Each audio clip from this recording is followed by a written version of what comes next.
माध्यमातून राम मंदिर चोरीच्या बाबतीमध्ये आंदोलन आहे.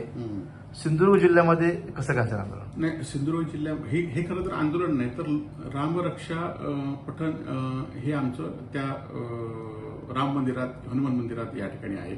आणि सिंधुदुर्ग जिल्ह्यामध्ये सुद्धा कुडाळमध्ये 5 वाजता कुडाळ मारुती मंदिर येथे आम्ही हे करणार आहोत. आणि खरं तर ज्या राम मंदिर बनण्यासाठी अनेक कारसेवकांनी हुतात्मा दिलं, अनेक शिवसैनिकांनी सुद्धा त्यामध्ये होते आणि त्यानंतर परिस्थिती झाली, त्या अनेक लोकांचे बलिदान झाले.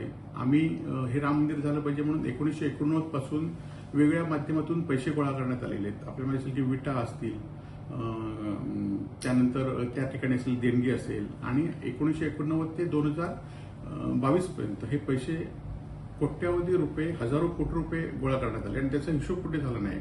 शिवसेनेने सुद्धा 1 कोटी रुपये देणगी, चांदीच्या विटा दिलेल्या आहेत, त्याचा हिशोब नाही. आणि म्हणून हिंदू समाजाला जागृती करण्यासाठी राम मंदिरामध्ये आमचं पण योगदान आहे. राम मंदिर बनवण्यामध्ये, बाबरी मशीद पाडण्यामध्ये सुद्धा आमचं योगदान आहे आणि त्यामुळे आमचा हक्क आहे. आणि त्यामुळे आम्ही ह्या राम मंदिरामध्ये चोरी आणि लोकांची जी श्रद्धा आहे ती आम्ही श्रद्धा ढळू देणार नाही, म्हणून हे आमचं आंदोलन आहे. याच आंदोलनावरनं मंत्री नितेश राणे असं म्हणतायत की यापूर्वी नमाज पठणाच्या स्पर्धा घेणाऱ्या उद्धव ठाकरेंना आता राम आठवावा. नाही, खरं तर नितेश राणेंना हा अधिकार नाही. कारण जेव्हा राम मंदिराचा हे सुरू होतं तेव्हा हे राजकारणात पण नव्हते. त्याचबरोबर ते तेव्हा काही कालावधी 10 वर्ष काँग्रेसमध्ये सत्ता उपभोग होत होते आणि त्यामुळे राम मंदिरामध्ये ह्यांचं काही योगदान आहे आणि त्यामुळे त्यांना आमच्यावर बोलण्याचा कुठलाही हक्क नाही.